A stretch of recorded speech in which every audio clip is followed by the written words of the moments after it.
Okay. I work for family advocacy and resourcing inclusive communities. Resourcing inclusive communities has a vision that people with disabilities thrive in the heart of our communities. We share the same everyday experiences as their fellow Australians. We provide information and resources to assist people with disability to live meaningful lives and be valued members of their community. The overarching organisation is Family Advocacy, who support the leadership and the empowerment of families to uphold rights and interests of people with disability to live at minimum an ordinary and inclusive life. Today, we're talking about the individualised living arrangements, the nuts and bolts, and importantly, the questions that we want to answer the questions that you have already forwarded to us, and you may have it towards the end. We had questions sent through at registration, and we have sent reminders, so we've got lots to start with. If we cannot answer some questions that are specific to your family member, you can always call and have a discussion with us afterwards and follow up with an individual conversation. Today, we are joined by Marita Walker. Let me tell you a little bit about Marita. Marita has worked in the disability sector for over 35 years in state government, the NGO sector, in the National Disability Insurance Agency.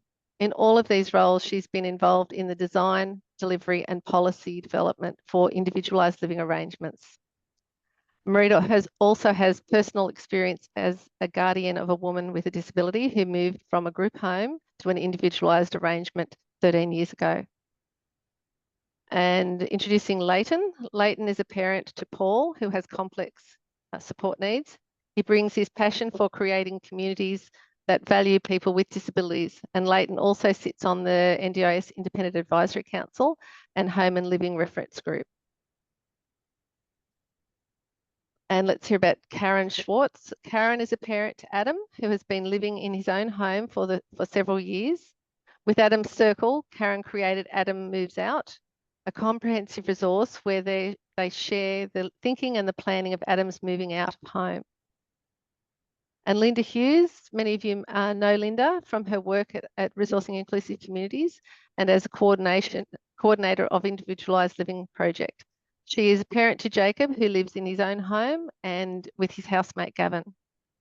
Welcome to you, and thank you for joining us for this conversation tonight. So Marita, I will hand over to you. You can talk through the individualised living.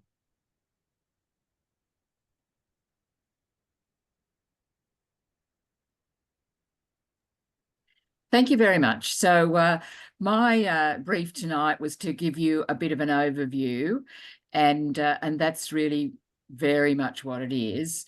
And by necessity, an overview starts at the beginning and works through the stages in a kind of logical way. And it is important that it all starts with a vision for an ordinary life. And I just want to say at the beginning that this vision is really important and absolutely must be the starting point and then something you reference back to all the time. But as I talk through these few slides tonight, it does sort of have a sense of, well, this follows that, and then you move from explore and design and then to implementation, and it all sounds pretty linear.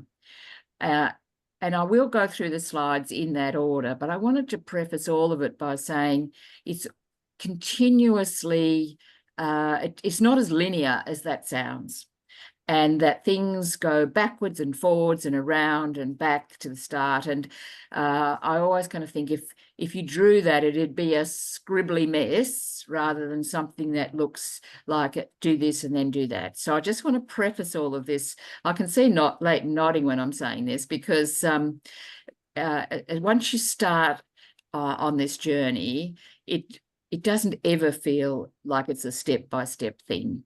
But the most important thing is that you feel like you are keeping the person who is moving into their home at the centre, and keeping whatever balls you've got in the air at the time, keeping them in the air and holding true to the vision that you have. So that's where I wanted to start. So a home is a place for belonging and safety and privacy. And it's so that is for absolutely everyone. And so we all know what it feels like when you've got your home setting right.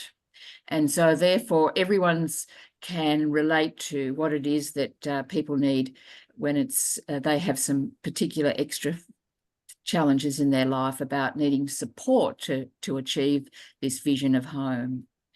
And so where you live, who you live with, and for people in with disability, what supports are needed. That's the basic building blocks. It's not sophisticated. It's something that we all need, and we all need supports for our home environment and our home to feel like it has those positive aspects.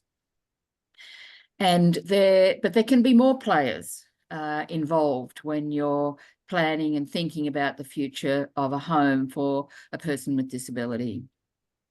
So there's lots of people that can be involved: family, friends, peer supports, capacity building organisations.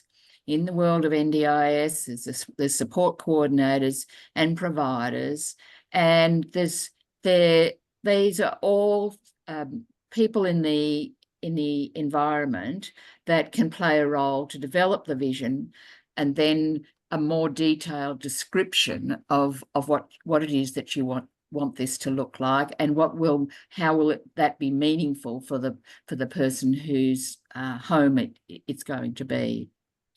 And I want to emphasise that funding and housing and paid support are the means, not the starting point. The thinking and the visioning and focus on the detail of what the person wants their life to look like, that's the really important stuff. And I do often see or hear about people starting this conversation with the house often, or saying that, you know, that they're really going to focus on the funding, but they are just the means. So I use this terminology of explore, design, and implementation. So exploring is where you start, and it's about conversations. And these can happen from a very early thinking time, and it's just a lot of this is about setting an expectation in the minds of everyone around the person with disability, their family, their siblings, their friends, that they, just like their siblings who don't have a disability, will expect to live somewhere else other than the family home. And starting that as an expectation from a time of primary school, and starting to think, well, just like their brothers and sisters, what might that look like? And then when you're getting down to that being something that's probably a couple of years away, 5 years away, then it's you want to get into a bit more of the specifics, expanding what this will look like, about where to live, who to live with. Very importantly, how friends and families can continue to play a role. That's where the richness in all our lives comes from, is how friends, families, and work colleagues are all part of the rich tapestry of our lives. And there may be you know, this would all be easy if it didn't need supports that are additional to what brothers and sisters might need. But the different ways for paid to support to be involved, it's great to get lots of information about what that might look like over time. Then testing out possibilities in theory and practice. And I know you'll hear some practical examples around that later on. So that's explore, and it can take it's more likely to take a longer time than a shorter time. And then you move on to design. But these two things, you know, they won't look clearly. They'll start to blend, but you'll start to be thinking about the advantages and disadvantages of different ways of providing paid support. And here, the biggest thing is don't get stuck on an hour of paid support or an 8-hour shift that looks like 3 8-hour shifts across a 24-hour day. That's the most limiting factor that can occur, because if you get into that situation, you'll quickly escalate to something that's unaffordable and actually nothing like ordinary, and restrictive in many ways. So lots of different ways, and people use lots of different terms about the different sorts of supports. So just use plain English, and then people can come along with you. It's a reality that we have to think about the actual bricks and mortar, and then thinking about what's the type of housing, what's the availability and the affordability in the preferred location. It's just a reality, and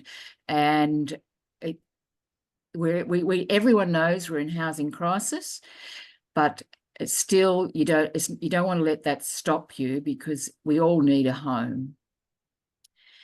It is actually important to be conscious that there are risks, because if you identify them and think about ways in which they can be addressed, there's lots of ways to do that and to safeguard, and to end up with a situation that you feel really comfortable is safe as well as meaningful.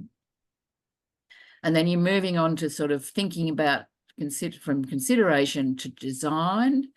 I think it's always useful to be thinking about a package of supports that are informal as well as formal, and not something that's just one kind of solution. And then there's decision making about the preferred location and type of housing. So there's a lot of consideration, but then you get very stuck if you don't move on to some decision making. And then implementation, well, that can be something that can take quite a bit of time. But don't feel that everything kind of, you go from something that's designed into something that you sort of put in place as the very next step. Always think about what funding's already available that could be used differently to trial things out. And trials don't have to be really long. Trials can be a weekend to test how people like to be in a different environment. Trials can be very creative and very, very informative about shaping what it is you might go to as you're starting design. I think so better sooner rather than later to look around and see if there's a service provider that is interested and willing to work with you as you go on this journey, or to be looking for supports to assist with self-management. Living arrangements for people particularly with complex needs are a lot of time and energy involved in setting up and sustaining them. And so always be looking for how that can be done with lots of different sorts of supports. It's not an easy thing to self-manage. I'm not saying it can't be done, but look for lots of supports to do it. If you need funding and that's required, then we've got a home and living process that is how that's going to be working for these types of supports. And although I knew a lot about it when it was first set up, I don't want to claim that I know a lot about how the implementation of that is working right now. But it's not quick.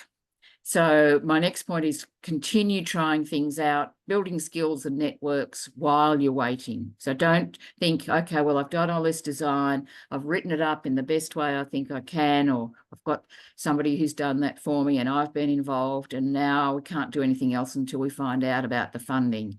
Keep trying things out, keep networking furiously, doing sessions like this online, or find people in your community that you can talk to, and maintain momentum and keep gathering ideas. Don't sort of think that waiting for the funding is now something that you just want to sort of spend too much time in an anxiety waiting for. Then if you are able to use the current funding, or you get something approximating what it is you had hoped to get, then putting the independent living arrangement in place. I strongly recommend a service agreement across all the different parties so that people are really clear about roles and responsibilities. You do have to then sort of find somewhere to live. If that's not something that's been arranged and is available earlier in the process.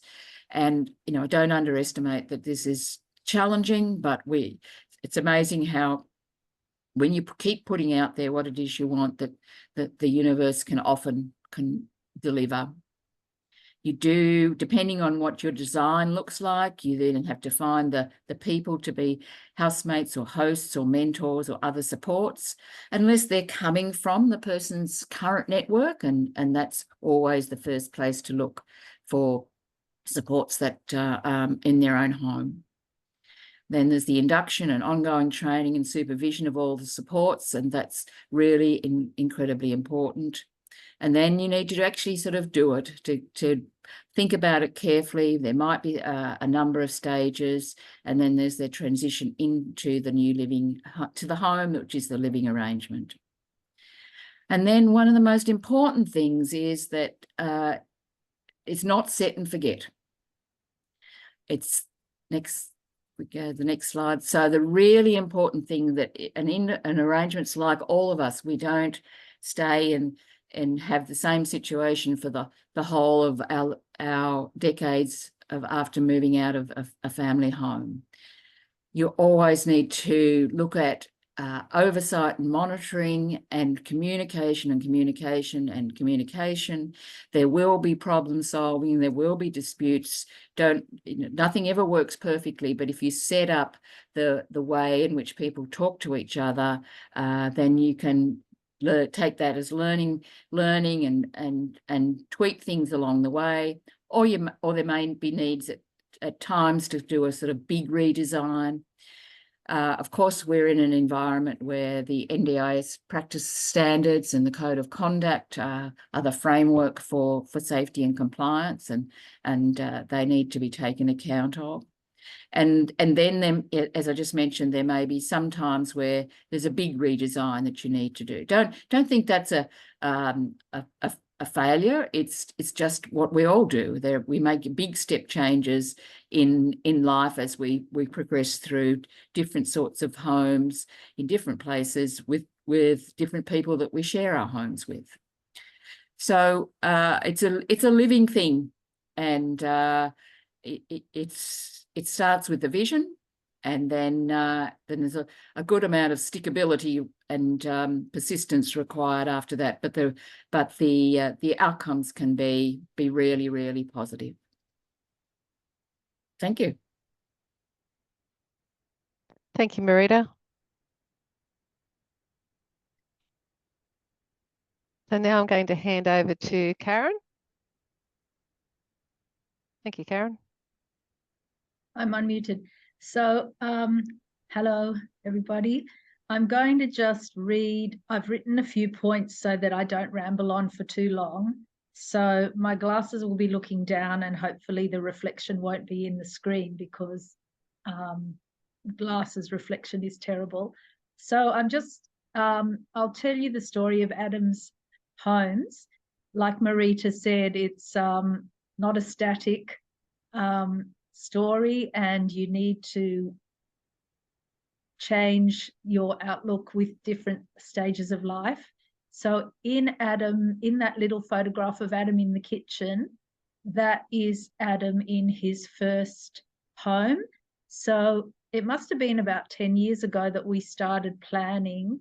There was a 5-year planning meeting, and then a few of Adam's circle members were talking about him moving out, like his siblings, as you say, like other people his age, cousins that were moving out of home. And we engaged in a quite long planning process involving all the members of the circle and Adam's paid support team at the time. facilitated much by Libby Ellis, who probably everybody knows of her. And we had a series of many meetings talking about where Adam would live, how many people, he would live with, all of the questions that you've raised. And the feeling was very strongly that, especially among his paid support team, some of whom are still around now 10 years later, that he could be in a shared house. So it was a terrace with 3 housemates. So 4 of them were living together. That's the kitchen. I think Adam's making blueberry pancakes. It was very lovely having so many people in the house for that period of time. They'd gather in the kitchen periodically, not every week as we had hoped might happen, but quite often there were gatherings of 1 or 2 or more housemates, and occasionally their friends in the kitchen and with the support team and their friends occasionally. So that was a really busy and vibrant, I suppose, place for Adam to live. And he'd lived with his family, which was also 5 people altogether. Adam has 2 siblings. So it was a similar number of people around, except for the addition of the support workers. So that worked really well for a few years. He lived there actually 6 years altogether. The last two years, I think, were during COVID, which is when a lot of the arrangement unfortunately fell apart. A couple of the housemates couldn't pay any rent. They were all on reduced rent in exchange for overnight support of Adam. And his support needs became higher during this time. He had more difficult nights, asleep. There were many awake nights instead of sleepovers. So the housemates really, we transitioned many nights from housemates to paid support nights because of all the difficulties that were happening. Adam lost his work, he lost his volunteering. The 5-kilometre radius, we're in the Sydney metropolitan area, so there were a lot of challenges. So then when that happened, after all of that, Adam moved into a 2-bedroom house with one housemate, and that lasted for 2 years. And the first year, the housemate was a supportive housemate, spending hours of time with Adam through the week in exchange for reduced rent.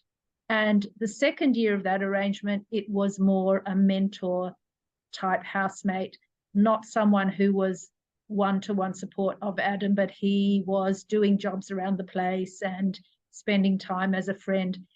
So that was 2 years. And towards the end of that, there was a thought amongst the circle that maybe Adam should live totally by himself, not with housemates, for various reasons. So this apartment, where Adam is standing on that little square of vinyl, that's his new 2-bedroom apartment. And we put down this vinyl underneath where the dining room table is going to go to protect that beautiful, quite new carpet. And Adam is now in a 2-bedroom. He only moved in March, and he has been very happy there. Each move there was challenging, but this time Adam really seemed to be calm, relaxed. He didn't have too many issues with being in a smaller place. In fact, we feel that he's more comfortable with the enclosed space. He can pretty much see almost all around him, whereas before in the house and certainly in the terrace, there were various parts of the home. And in this place, it's all his space, which is really lovely. In the 2-bedroom house, I didn't mention, we specifically looked for a place where each person had their own living area. So there was like a front section of the house where the housemate had his living area and Adam had the back, so they could be separate. In this place, it's all Adam's, with the sleepover of the support workers sleep over each night. So that's the 2nd bedroom. And very fortunately, and the reason that he's there, actually one of the reasons is that Adam qualified also after probably 15 years on the housing register. He qualified for New South Wales housing subsidy, which is now called Department of Communities and Justice, and he receives private rental subsidy from them, and also the Commonwealth rent assistance. So all of this is very helpful for the rent payment. I don't think I've read everything on my list, but that's okay. You can ask me questions at the end if you like. But one thing I will say is with housemates, in Adam's first place with the 3 housemates, there was one girl who stayed there almost the whole time, for more than 4 years with Adam, and a couple of them lasted 2 years or 18 months, and 3 of those housemates are still see Adam now. One of them is an overnight support, paid support person, and one has gone on to become a personal trainer, and he does training with Adam, and he also does Sunday daytime paid support about once a month, and one of the other fellows periodically does overnight. So his relationships with those housemates really have carried on, not with all of them, with a few, but at the time they were all, it sounded like quite a big ask for a young person to live with Adam and be supportive of him through the night.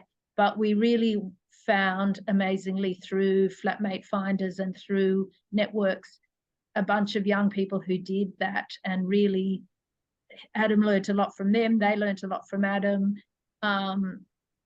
It was a positive experience, apart from, sadly, the COVID time. So I think I might finish on that note if my time is up. Thank you, Karen. That was really good to hear all the relationships that have evolved, and yeah, fantastic. I'll hand over to Linda now. Yeah, hi. Kind of similar in a lot of ways, and I know I've learned stuff from you, Karen. I've had a lot of calls with you, and what do you think? And and just being really guided, you know, just seeing Adam living in his own home has really helped my thinking. So this is a picture of Jake, and he shares his home with Gavin, and they've been living together 6 months now, and it really does seem to be going well. They've got a good relationship, which has taken some time to develop. Jake doesn't use speech, so he has a communication system, and I think in this picture he's trying to tell Gavin a joke, or he is telling Gavin a joke. I can't remember what it was, but he's having a good old chuckle because he's putting something into his pod, which is communication system, which he thinks is quite funny. And it just means that, you know, Jake takes a little while to get to know. And this photo was just taken on Friday night, just last week. And both Jacob and Gavin hosted friends over to make pizza they borrowed a portable pizza oven and had a bit of a pizza night, make your own pizza night. Gavin provides some practical support in terms of home and yard maintenance. But his role really is importantly as a house sharer and a companion. And we really have been aiming for that, a very cool cooperative vibe in the house. And we're hoping we're achieving that. It looks like that's being achieved.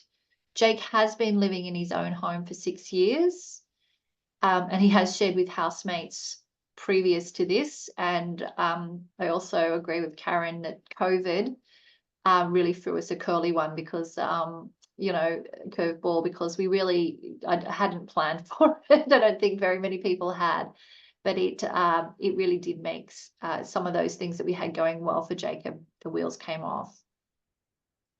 I left home rather than Jacob leave home.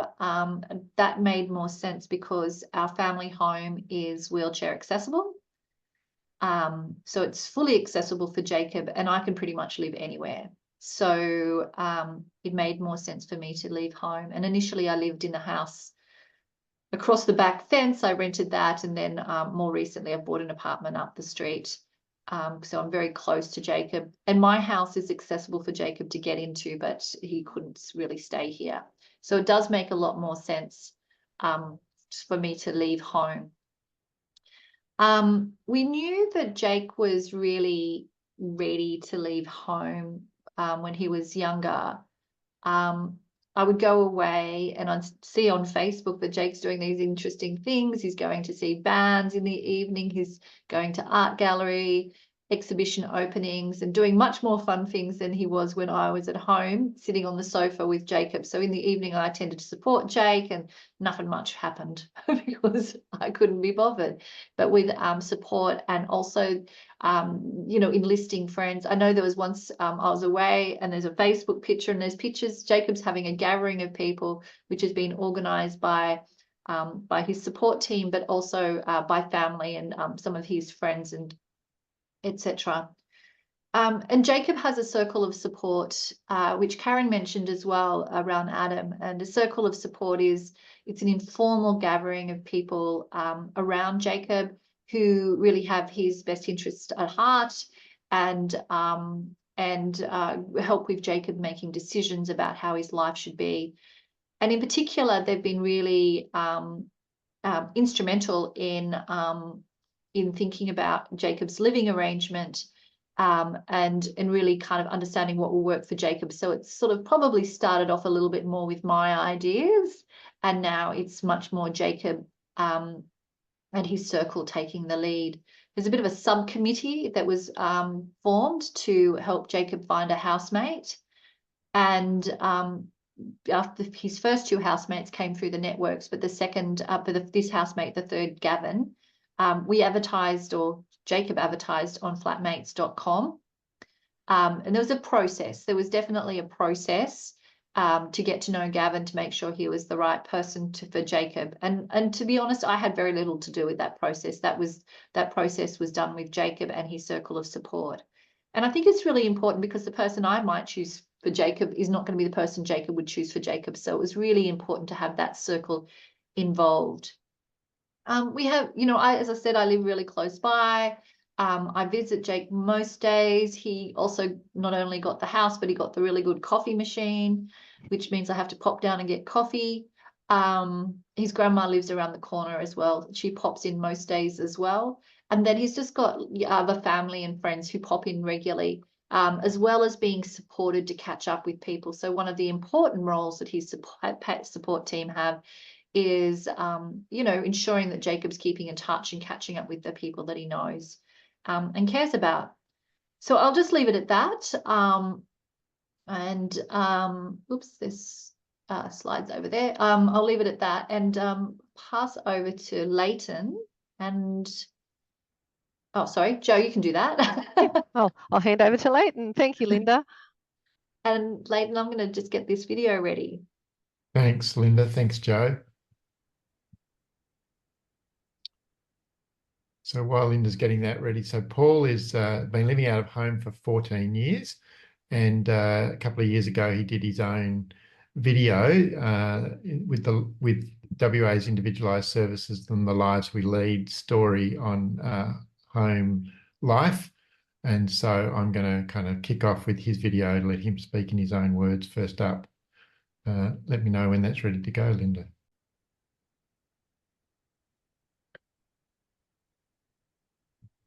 Is the sound working?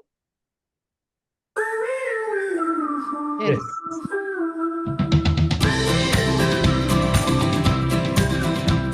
I'm an easygoing dude.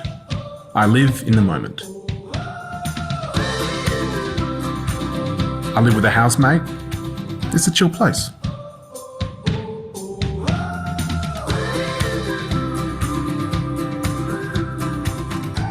I like to have things a certain way. My space, my thoughts. Your Basil's going off out the front. We should do another projector movie day and mental health day or something soon. That's definitely to that boo. Yeah, I get to do what's important to me, like hanging out with my friends. And what's life without a bit of adventure?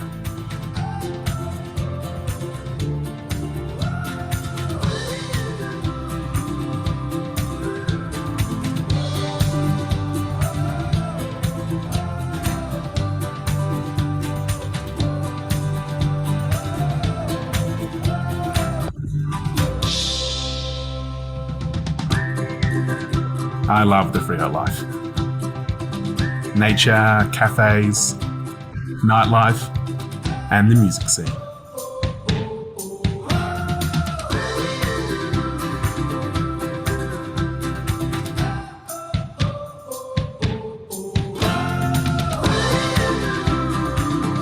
I have my own business, helping people recruit more efficiently.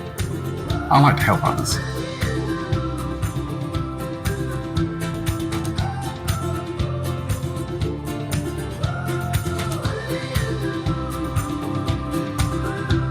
I choose my team, the ones I can trust. It makes all the difference. Having my own place makes all of this possible.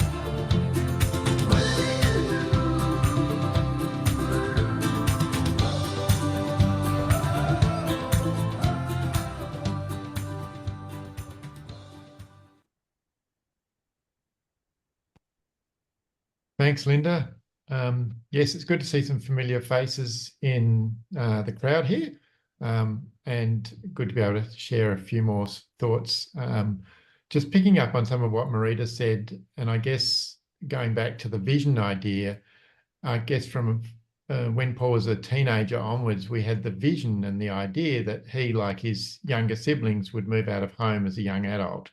And that wasn't because we didn't necessarily want them around, but because we thought it was an important part of them launching themselves as adults, as independent from us. And we wanted the same for Paul as we wanted for his brother and his sister. So that was kind of our broader vision, but then how do you make that happen? And in our case, it was all pre-NDIS. And so we were working with both the State Disability Services Commission, with service providers here in Western Australia, and with the Department of Housing to try and kind of solve that problem that eventually meant after about 5 years of meetings and going backwards and forwards and going around in circles, Paul ended up with a community housing place that he still lives in 14 years later. His model is based on a housemate model, and we've had more success sometimes with housemates than at other times.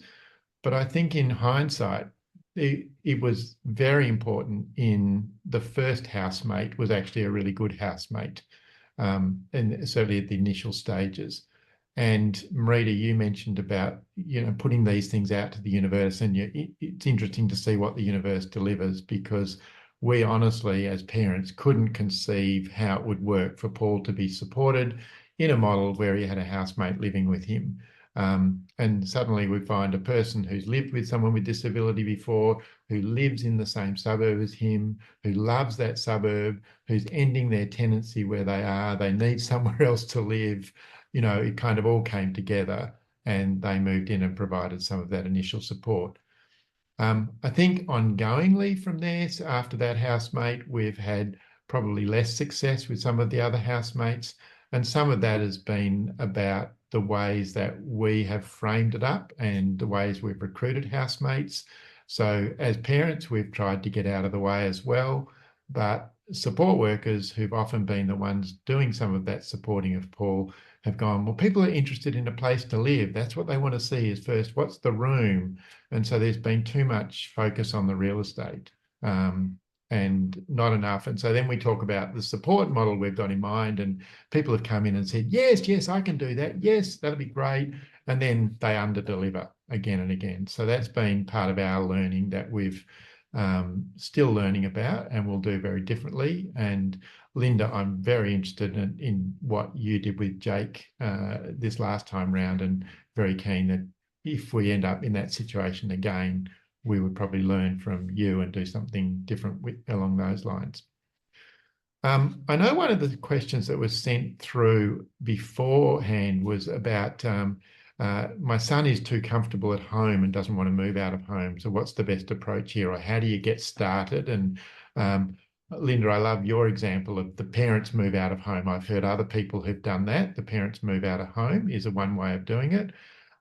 Another way that you can do it to start making life a little less comfortable is the parents move out of home for short periods of time and somebody else moves in, so that the family member gets used to doing things with other people. in our situation, the place we were renting at the time actually had a granny flat, which both of Paul's siblings loved living in because it gave them great independence from mum and dad. And at the time when we knew Paul was going to move out and we knew that place had been found by Department of Housing, we had a support worker who said, well, what if Paul moved out there? And we said, well, his sister lives there and, you know, good luck getting her out of there. And he said, can I have a conversation? And we said, sure. So I went out and had a conversation with our daughter and said, basically, what will it take? No, would you be interested in not having any support workers come in the house anymore? And she goes, absolutely, that'd be great. And so, well, in that case, if Paul moved out to the flat, then support workers could come down the driveway, come straight to the flat, support Paul here, and they wouldn't have to come in the house. And she goes, I'm not going back into my pokey little room back inside. And so his question then was, so what would it take for you to go back inside? 3 months just to give Paul a trial and a transition.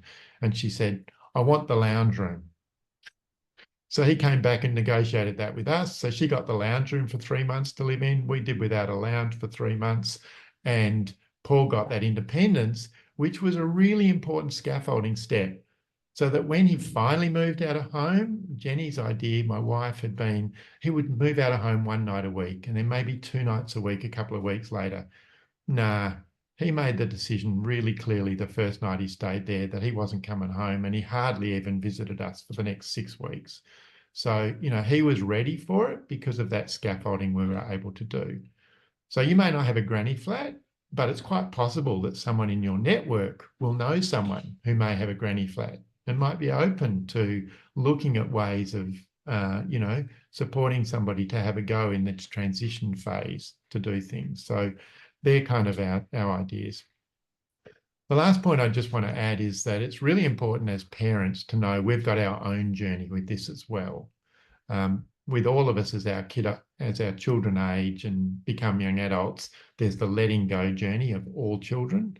And when your children have particular vulnerabilities or perceived vulnerabilities, then that can involve a whole lot more emotions, and there can be guilt back in there and trauma and grief and all sorts of other complex emotions. So we have needed support as well to what do we need in our journey to be able to let go and to trust that Paul will be well. So I guess after 14 years, what I would say is it's not perfect. It's involved ongoing work, as people said it would. It's changed a lot. It's been a bit like crossing a river in thick fog on stepping stones, where when you go onto one stepping stone, then the next one comes into view. And, it's kind of slow and steady that way. But there's no question that Paul has thrived and grown and taken us on a journey of really growing in our understanding of what he's capable of as well through that process. So I'll leave it there and throw it back to you, Jo, and we can go to wherever we go from here. Thanks, Leighton. I think we're going to dive into the Q&A now, I think. So I'll get the questions up and okay, so we've got a whole lot of questions that people have forwarded through to us. So I'm going to throw some questions out there.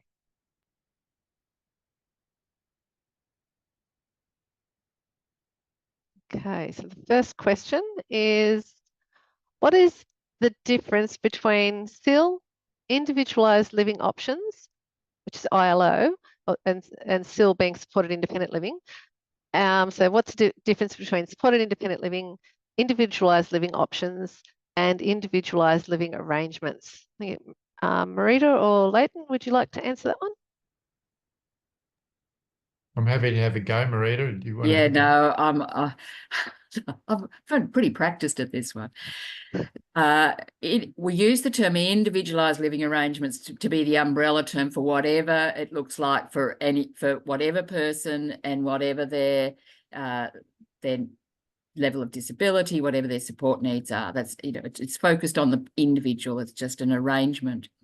And when you think about what the NDIS has done, and I've been complicit in this, so I admit that, is that we have gone for everything that is an acronym. And the acronyms ILO and ASIL are just acronyms, and they are funding lines. That is all they are. They are funding line. They are funding line item. They are funding items, line items for funding. They have things attached to them, but and often that's very confusing in terms of people thinking about an individualised living arrangements. But keep in mind, first and foremost, it's just a funding description. And the individualised living arrangement is just what it looks like for the person, and that's what you stick to the vision and the principles, and then the description of it, and then you may enter into the world of acronyms if you head into the process of gaining funding. Thanks, Marita. Dive into another one. We've heard from a few people that support agencies using the participant's home as their office and taking the majority of their disability support pension in addition to the funds they receive from the NDIS. How do we get the providers to work differently, and how can we get staff to understand the whole person and work person-centred? Linda, what do you think about that one? Well, firstly, I don't think it's at all individualised for the person with a disability at all. It sounds like it's very much driven by the provider. And I suppose what we're really talking about today is having an opportunity to open up the idea of other arrangements. It's really so individualised living arrangements move us away from that provider-driven model to something that is person-centred, around the person, designed around the person. So we really want to be thinking about that. If you're thinking about choosing a provider, we've got some resources we can share, but you would be wanting to have a conversation with the provider and explaining your vision first and foremost, so they get an understanding of what the vision is for the person, and then talking about how you can work together. It's working in partnership with a provider.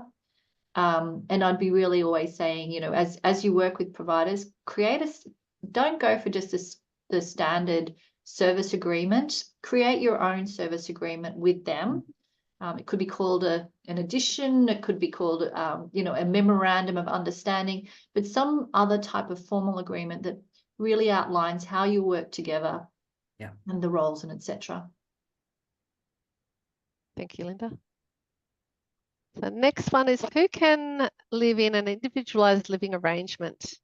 So are there people with autism level 2 or 3, or people with complex support needs eligible for independent living? Karen or Leighton, would you like to have a go at that one? Well, all I can say is Adam has very high support needs, and, well, not medical needs really compared to some other people, but he has periodic hospitalizations, but his requirements are very intensive support through the day and many nights. And he's been living now for over 8 years in these different arrangements that I spoke about. I think his classification would be autism level 3. So I suppose, you start with the person and what needs to happen for them to be able to live in their home, doing any work, volunteering in any role that you're looking at that they might be interested in. What needs to happen to support them to do that? I mean, the diagnosis is like part of it. And that's my opinion. That's it. Yeah, I'd just echo that. It's the diagnosis is the least important part. If somebody's eligible for home and living funding under the NDIS guidelines, when you're wanting to do that with NDIS, then the diagnosis isn't important. And anybody, based on Adam's experience and Paul's experience and Jake's experience, then I think they're all living examples that anybody with really complex support needs and sometimes brittle medical conditions and other things like that is capable of being supported to live in an individualised arrangement. Thanks, Karen and Leighton. Okay, so next question is, how do you support a participant who is best supported in individualised living when their complex planner feels they can live in a shared environment?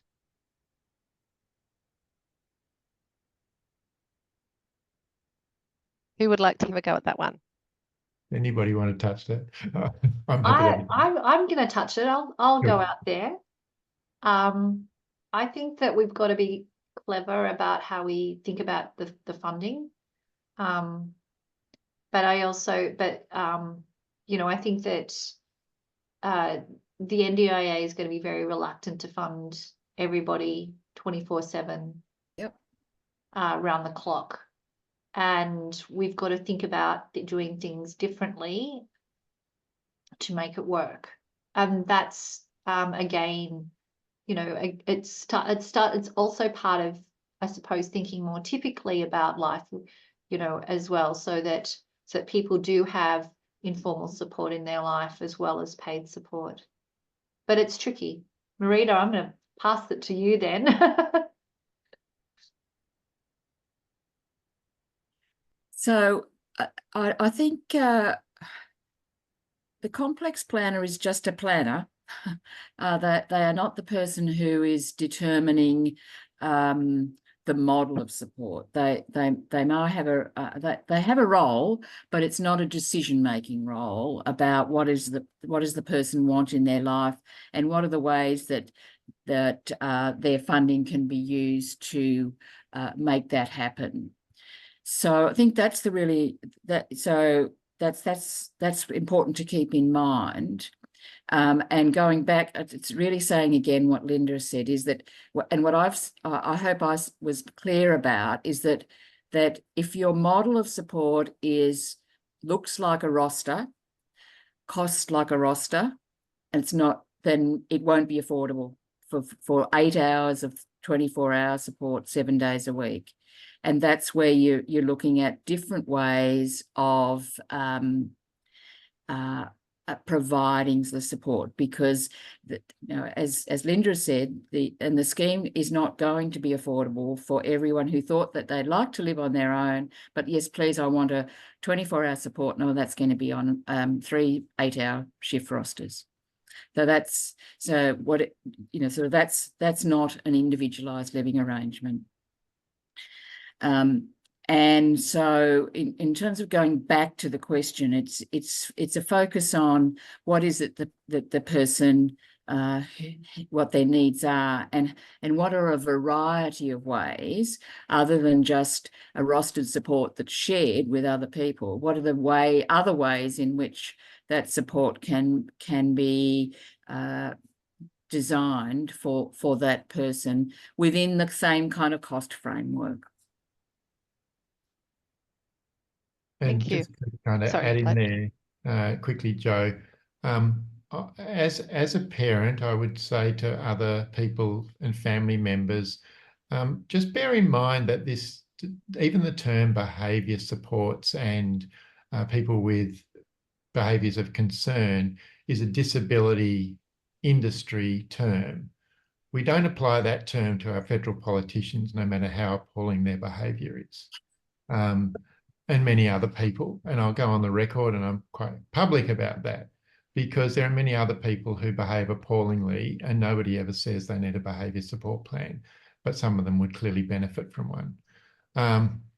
So don't get, you know, in the first instance, don't kind of get caught into that. Yes, the system will require you to interact with that.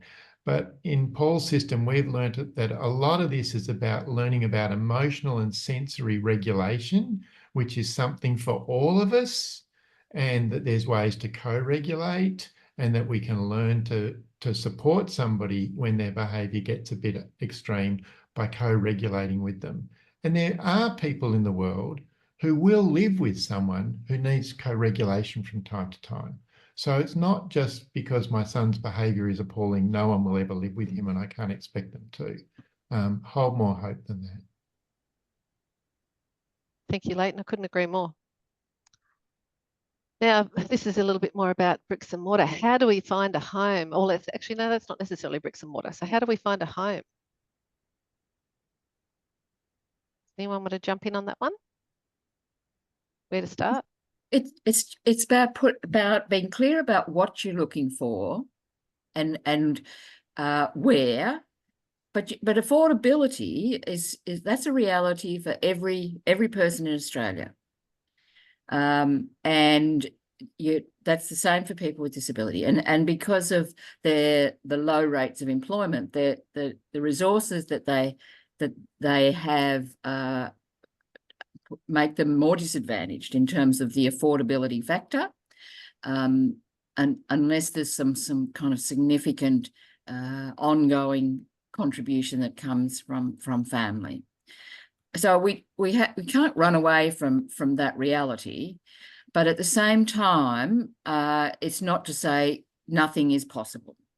And so you need to look around at what community housing applications might look like, and what ways in which other people who might be providing some of the support might be involved in providing some of the rental assistance. So there's no one magic solution, but it's about being clear about what you're looking for, what's within the realms of affordability, and then just working hard at it like everybody else who's using their networks, using their contacts, using the formal applications for community housing, and sticking at it. There's no getting away from it. That it can be a thing that holds things up, and might take a while, and might require some creative solutions. It's about opening up a whole range of possibilities of where something that you've really focused on in terms of what are the characteristics and what might you compromise on? What are the things that are, things that you can't do without, and what are the things that you could compromise on if something came up that was close but not quite fitting all the criteria that you had arrived at. Thank you. Can I just add something to what Marita said about the housing list? So Adam's name was on social housing when he was about 17. We put his name on the list, and he's now 34, and this is the year that he received the private rental subsidy. So there were some apartments offered to him. In New South Wales, it's 3 strikes and you go to the bottom of the list. So he had 3 apartments offered over that period of time, none of which were suitable. And at that point we didn't want Adam to live on his own with the overnight sleepovers. We wanted the housemate. We did want him to start off with housemates, so that possibly didn't stand in his favour for getting a position. But that's how long I would suggest, if you want your name to be on the list, put your family member's name on, and you can always say no, but it'll take some time to reach a point where you have success. Yeah. Can I add to Joe that, Marita talked about putting things out there into the universe and seeing what comes. And so where there's a real stress in the market, there's also opportunity, because there are a whole lot of people that are living with rental stress and or mortgage stress and may actually have a spare bedroom, So it's about kind of thinking about these solutions that might exist, and then using your networks to use their networks and spread as widely as you can. Yeah, I'm just going to sort of say as well, a thing I like about the idea of sharing with housemates is, yes, it's an opportunity to share lives and have some informal support from the housemate, but it's also an opportunity to keep your rent low. And that might come through, subsidizing their housemates' rent through their NDIS funding. as part of the individualized living arrangement or part of the using that funding. But it's just it's a good option for lots and lots of people are sharing houses because it helps keep the rent affordable. And I think that it's just another way that lots of people do that. In my area, there's people of all ages who are living in share houses just in the block that I live in, that I know, where I know my neighbours. Thanks, Linda. So what funding do we need to include in our NDIS plan? That's one of the questions that's been asked.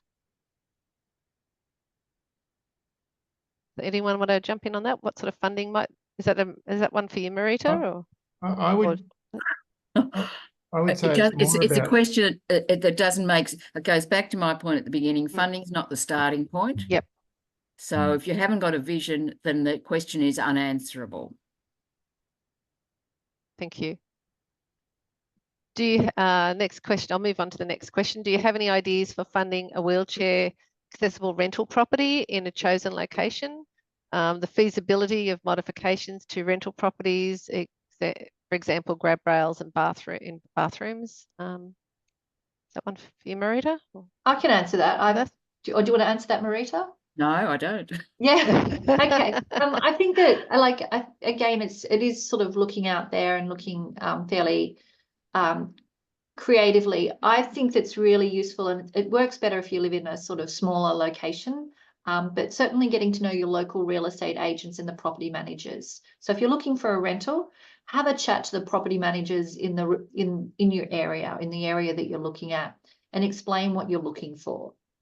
Explain that you're looking for, perhaps you're looking for a shower that's a hobless shower, no steps. The other thing you can do is look, when you're looking through, realestate.com, you get good at looking at the photos and checking out the bathrooms in particular, but getting an understanding of what the house is like and how easy it would be to modify.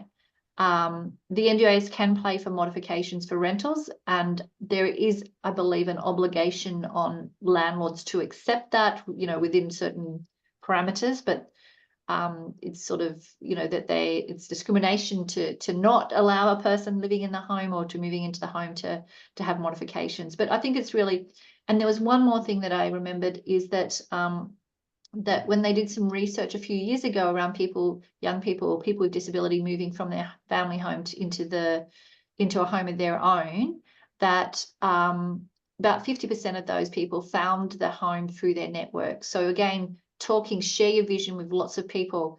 You never know who you might be talking to, who is a landlord or has connections in the real estate area. So again, it's just kind of opening up those opportunities and talking about your vision of what your family look like, you're looking for your family member or for yourself, because I think that sort of really can be inspiring for people as well, to hear about something that's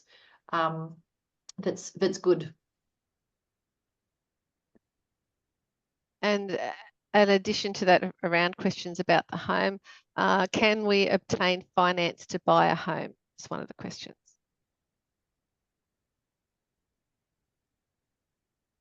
Is that question about SDA? I think the short answer is the NDIS won't help you get funding or won't finance building for a house.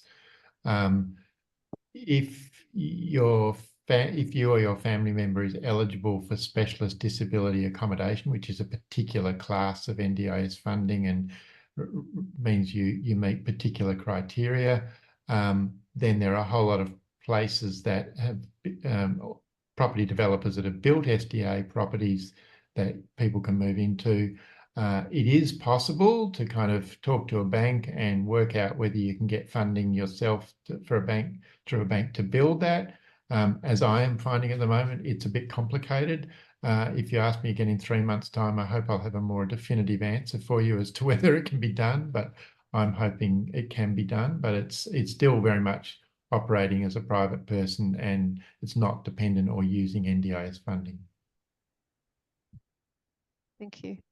So we've got some questions around circles of support and informal supports. So this question is, I have a lack of circle of supports, so it's risky if I solely rely on paid supports? So, yeah, so is it risky if I solely rely on paid supports to assist my son to live an independent life?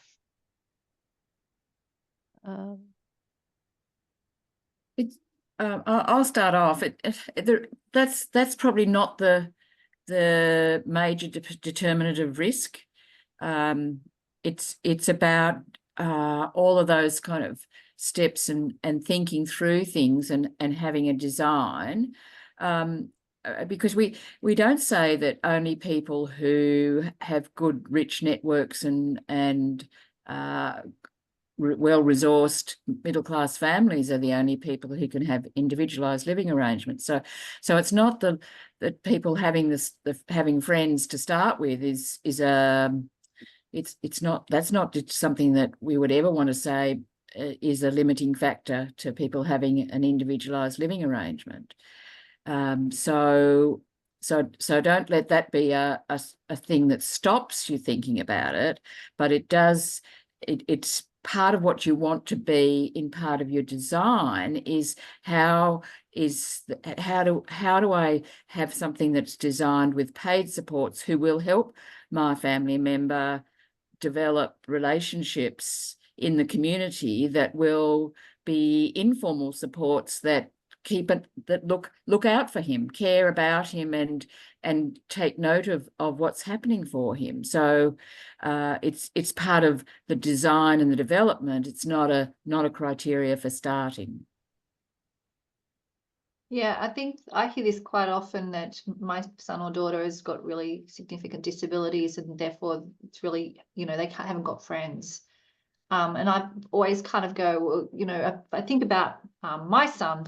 My son can't make a bed, but it doesn't mean we make him sleep in an unmade bed, and he can't make his dinner. But we don't actually say, oh, Jacob, you don't get dinner. We actually provide capacity building and we provide support so Jacob can do those things. And for friendships and relationships are the same. So really having a focus on building the person's capacity to build relationships with people, but also supporting them. So support workers aren't the friend; they are the conduit. They are the tool that helps a person perhaps build their relationships and sustain them. So my son also needs good reminders sometimes to check in with family and friends, and part of his support team is is supporting him to do that.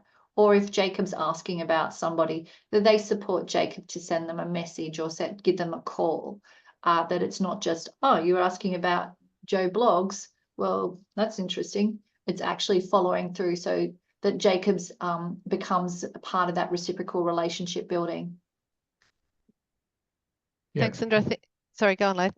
I was just going to say a practical thing that we did with Paul at the time when he was moving out of home and moved into his home was we actually ended up hiring support workers who were age peers, and it was quite a deliberate strategy. Before then, typically they had been closer in age to his mum and dad. And it's just kind of not a very cool thing for if you're in your 20s trying to make friends to have 55-year-olds or whatever hanging around with you rather than other cool 20-year-olds. So that's made a big difference in having other people in his world who are more age peers. I think you've sort of added to an upcoming question about how do you find and keep the right support workers, where you're looking for people that are in the right age peer bracket. Anything else you want to add to that with? Oh, look, yeah, Paul alluded in his video to having a whole, little business about helping people recruit more efficiently. And over the last 10 or 12 years, Paul's used or we've been using a model that's built around a group interview as a kickoff point, which when it was sold to me, I thought this will never work. This will never work. And it's not only worked really well, but it became really clear at some point that this wasn't just a way that we could tokenistically include Paul in the process, but it was a way in which he could vocally vote for who he wanted and use other mechanisms to communicate. So now we understand the whole process is designed as a way of funneling people and supporting Paul to be the decision maker about who works for him and with him. And that is so important. And when you think about it, particularly if someone's giving you support with communication and intimate care, most of us would like to have a say in who that person's going to be. So, you know, it kind of makes sense. Thank you. Absolutely. Jacob as well is absolutely has a say. He's providing that support, and he actually decides when, even when they start their training in that intimate care, it's certainly not a day one thing. It takes some time, and we've got to just listen to him and what he says. So the best approach to finding that person, do you, in a nutshell, like you got a shortened? We use networks of, you know, our networks and going out to networks. We've also used some pretty wide advertising, but we have an advertisement that is in Paul's words and in first person. We throw it wide, and what we've typically found is that we mostly end up with people who've not worked in the disability sector before. And so we know that when we're advertising, we're looking for people who aren't just looking to change jobs within the disability sector from one organisation to another, and we will have to do some unlearning with them. We're finding people that are, for whatever reason, showing an interest, but may have never worked in disability or not for very, very long before. I think you've sort of answered this about how do you keep the right workers. It's about getting the right ones. Is it to actually keep them? We work pretty hard at making sure that we're as flexible as we can be. And you talk, Linda, about working with service providers, and we've had to work with and train service providers about this as well. If they're the employer, which in Paul's case, currently the provider is the employer. So literally had a conversation today where they said, we're changing our system and the finance people want to say, this is how the rosters need to go. And we went, yeah, no, that won't be happening. And they said, no, that's what we told them. So we're training the providers that if you want to be in this individualised space, you've got to be doing things differently. And we try and give people flexibility. If they need time off, extended time off for something, then we will try and accommodate that, leave without pay, all sorts of things. And we've got a big milestone coming up in 10 days' time because Paul's first ever support worker will hit 7 years of continuous employment with him. So that's something that we're looking forward to celebrating. Thanks, Leighton. I'm just mindful of time, so I want to keep cracking through a few of these. We would like to offer reduced rent, but who would we claim this from? Who would like to take that one? Marita? Is this an NDIS way that they can support? No. Look, it's hard from the limited information on that question. So because there's lots of variables. Basically, so this is a person that requires some support overnight, reminding and supporting in their social life. But it's still not a lot of information, I'm guessing. No, look, it's very clear that NDIS funding is not to be used for rent for the participant. If the reduced rent is for someone for whom there is a level of support that is being provided, then that is something that can, as it's a legitimate claim on NDIS funding. So so that's the basics. It is quite complex when you come to the point of how does that happen in practice, and so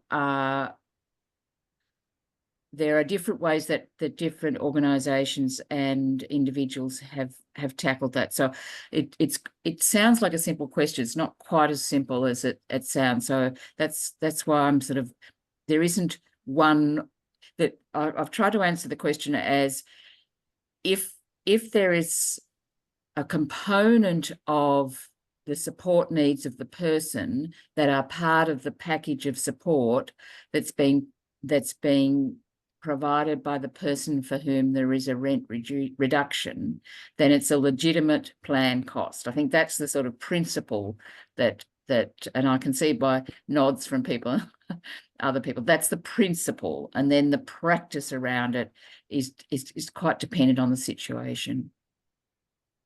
Thank you. Our next question is, can you tell us more about the role of lifestyle coordinator, and how do you find the right person who is truly reliable, in addition to their other desired characteristics? So this is one for Karen and Leighton. Karen, did you want to have a go at that first? Karen, You need to take off a mute. I keep going to the wrong little microphone thing with my mouse. Sorry.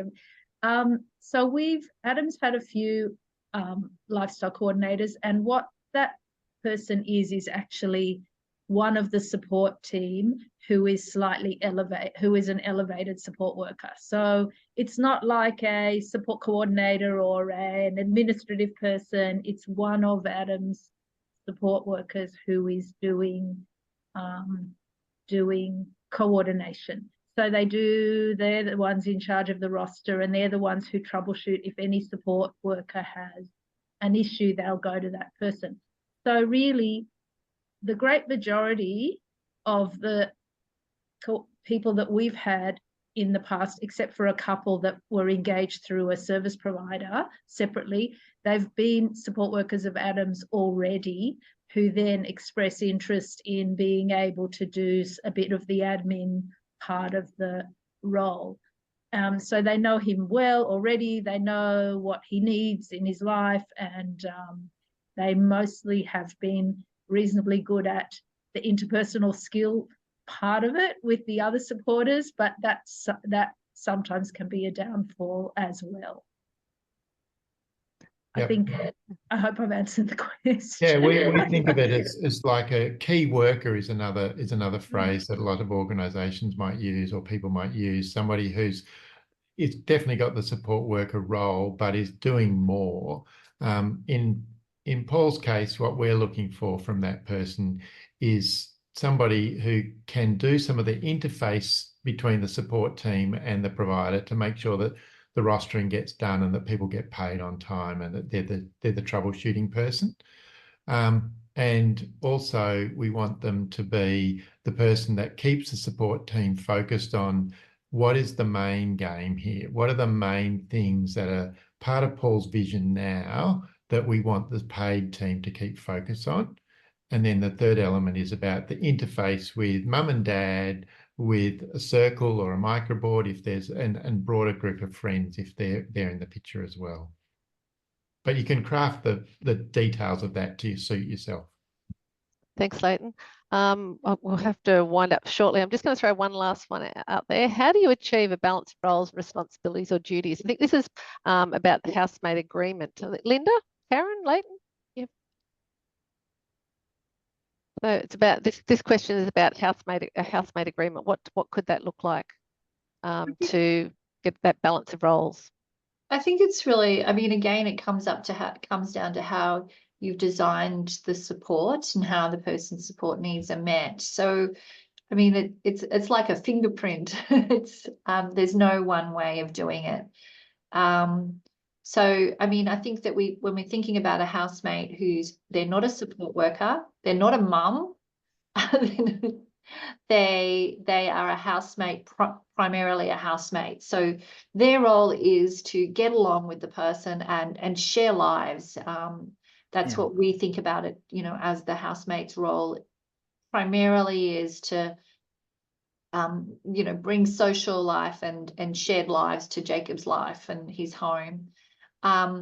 So I think then you can start to work out, well, what other supports can they provide, or what other things can they provide, particularly if they're getting a reduced rent. So it's trying to keep it non-transactional, but also kind of acknowledging the contribution they're making and offering a little bit of a benefit for that contribution. Thanks, Linda. Linda, we're going to put a poll out shortly. So I think I've put the poll out already. polls out. So if People you'd see like it? to, yep. And I'll just go on with another question. Tips for choosing a service provider to assist with applying for NDIS home and living supports. That's for everybody. Any tips to how to choose that person or that provider?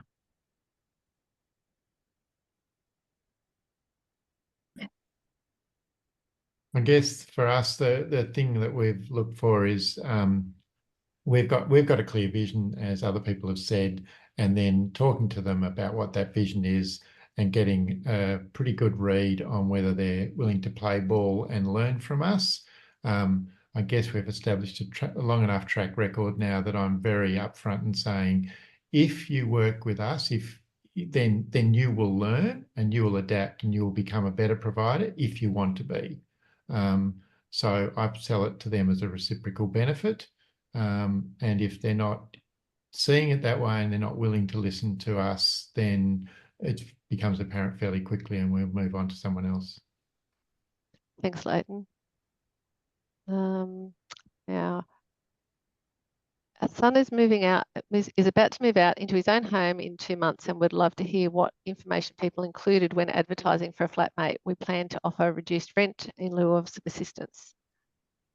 So, my one main suggestion for that would be total transparency to the potential housemates about, without wanting to scare them away, worst case scenario is helpful to know, because we have had a few instances of housemates who have seen Adam on a good day and people paint a rosy picture, and when the reality happens and they've been living there for a period of time, it becomes difficult. So it's best to be upfront about the challenges that they might face, even if, yeah, as I said, you scare them away. thank you. Leighton, you mentioned wanting to improve how to find a housemate. Can any of the panelists share how they have fine-tuned this, other than? Yeah, I saw that question from Jan. I think it lets me off the hook. Yep, that's fine. Okay. Jake's I'm really looking at the time as well. We're going to have to wrap. Yes, we have to wrap up. Yeah. But Jake's puts an ad out, and I think the first step is that people hear a little bit about Jacob. I think they watch a little video about Jake, and they complete an application form. And if the application form is a little bit of just a Google Doc, a Google form, and it just asks them questions about themselves. And it's pretty quick to fill out. It doesn't take a lot of time. And from that, we kind of get, one of the questions is, I think people with disability belong in a group home. If they tick yes, we kind of think, well, they're probably not the right person. So we've just got some questions in there that gives us clues to who they are, and then take to the next step of this person. Then there's a phone call, and then does this person sound like a good person? Then it goes to the next step. So we really just have this stepping process, and it's sort of like, yes, are they going to move along with us, or are they not the right person? And we've got a webinar about that on resourcing inclusive communities, which we can share with you as well. And I've just shared your contact details in the chat, Linda. Are you wanting to share the final slides too? I could share the final slides if I can find them quickly enough. Is that sharing? No, there's something in front of it. No? Yeah. Yes, you're good to go. Yes. So do you want me to speak to this, Jo? Or do you? Yeah, you can speak to that. Okay, That's good. fine. Yeah. So if you're in New South Wales and you'd like to know more about individualised living, give us a call or send an email, and there's the contact details there, and I'll send a follow-up email out to you all as well. If you're not in New South Wales and would like to know more, you could talk to one of our organisations that we work with closely with, and there's the contact details there for the other organisations in each state. There's a representative organisation that is working on individualised living as well. We're not NDIS service providers or anything like that, so all the support that we provide is free of charge, and hopefully helps people think through the options. And I think that's the last slide. Thank you, Linda, and thank you, Karen, Marita, and Leighton. It's been a really informative group, and thank you for Gloria Thank you. and Thank you. Mark. Thanks for the Thank you very opportunity. much. Thank you, everybody, for coming along and joining us tonight. Thanks. Thank you. Thank you. Thank you. Thank you. Bye-bye. Thank you. Thank you Bye. very much, everyone. My pleasure.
Yeah.